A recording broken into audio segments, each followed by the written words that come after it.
Adani Hindenburg मामले पर supreme court ने केंद्र के सुझाव को लेने से इनकार कर दिया। उनका कहना था कि इस पर वो खुद एक कमेटी बनाएंगे। इस मामले को सुप्रीम कोर्ट में उठाने वाले विशाल तिवारी एडवोकेट मेरे साथ हैं।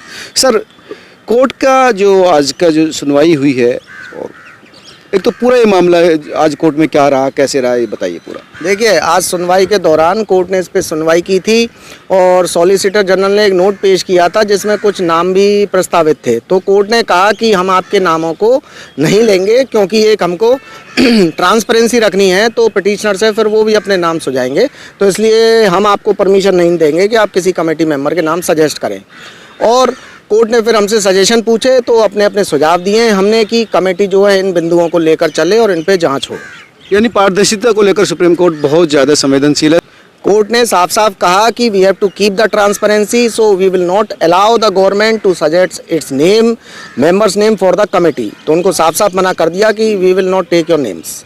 अच्छा, बाजार में लाखों निवेशकों का पैसा लगा हुआ है। हिंडनबर्ग की एक रिपोर्ट से लाखों करोड़ का नुकसान इस देश को हुआ है। तो इस मामले को पहले तो ये बताइए, कैसे निवेशकों का जो पैसा सुरक्षित हो। कोर्ट भी संवेदनशील है, आप लोगों ने भी मुद्दा उठाया है, तो ये मामला अब आगे कैसे चलेगा? देखिए, जो रेगुलेटरी मैकेनिज्म है उसको और मजबूत करना होगा। और सबसे बड़ी बात यह है कि जो रेगुलेटरी एजेंसीज हैं वो फेयरली और ट्रांसपेरेंटली कार्य करती हैं कि नहीं। अगर वो कार्य उनका ऐसा है कि कहीं गलतियां होती हैं और नेग्लिजेंसी का जो एटीट्यूड है वो रखा जाता है, तो वो जांच के दायरे में आएगा। तो निवेशकों का पैसा सुरक्षित रखने के लिए यही है कि कंपनीज जो हैं किसी तरह का फ्रॉड प्ले कर रही हैं तो उनको पकड़ा जाए, उनके खिलाफ सीवियर एक्शन हो, पेनलाइज हो। सेबी की ओर आप कैसा रहा है?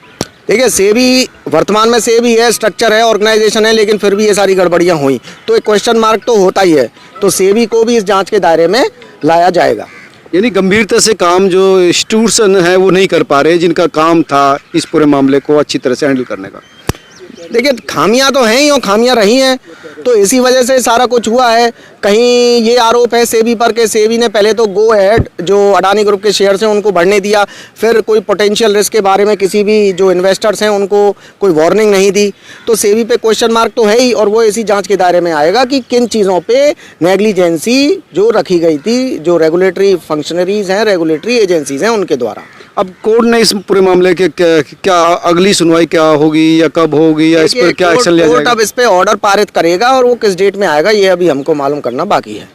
तो सुप्रीम कोर्ट के हालांकि जो रिटायर्ड जस्टिस के नेतृत्व में एक कमेटी बनाने की तरफ शायद कोर्ट अब बढ़ रहे हैं। हाँ, कमेटी कॉन्स्टिट्यूट होगी, उसमें कौन मेंबर होंगे, किसकी चेयरमैनशिप में कमेटी कार्य करेगी, यह ऑर्डर आएगा तभी पता चलेगा। और क्या देखते हैं कि जो आपकी जो पिटीशन थी उसको कोर्ट ने, क्योंकि आपने ये याचिका दायर की थी कि इस तरह की कमेटी का गठन किया जाए जो पूरे बाजार को लेकर और इस केस की जांच को लेकर जो है जांच करे, तो ये दोनों ही मुद्दे मुख्य रूप से कमेटी के जो है अंडर में रहेंगे जांच के। हाँ, कमेटी पूरी तरीके से जांच करेगी, क्या क्या स्टेप्स होने चाहिए आगे, क्या क्या खामियां रहीं, और अगर कहीं कुछ गड़बड़ी है तो उसको लेकर कुछ किस तरह के लॉ में सुधार होने चाहिए, रिफॉर्म्स होने चाहिए, सारी चीज़ें निकल कर आएंगी।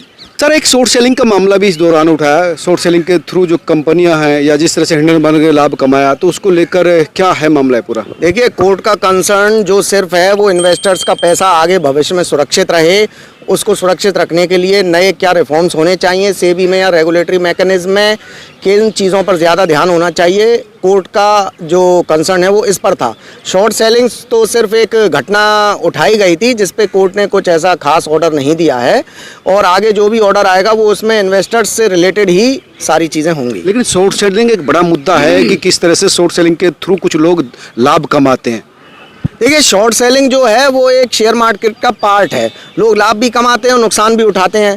तो इस चीज़ को हम एक तरह से पूरी तरह से बंद नहीं कर सकते। शॉर्ट सेलिंग मतलब क्या होता है कि इन्वेस्टर्स हैं उनको बताया जाता है कि आगे चल के इन शेयरों के दाम गिरने वाले हैं, तो वो जल्दी जल्दी अपने शेयर्स निकालते हैं, उनको एक जना खरीदता है जो उनको बताता है, और आगे चल के वो खुद उनको प्रॉफिट में बेचता है। लेकिन उसके फर्जीवाड़ा किया जाता है ना। फर्जीवाड़ा नहीं है, देखिए एक तरह से मार्केट की टैक्टिक्स है।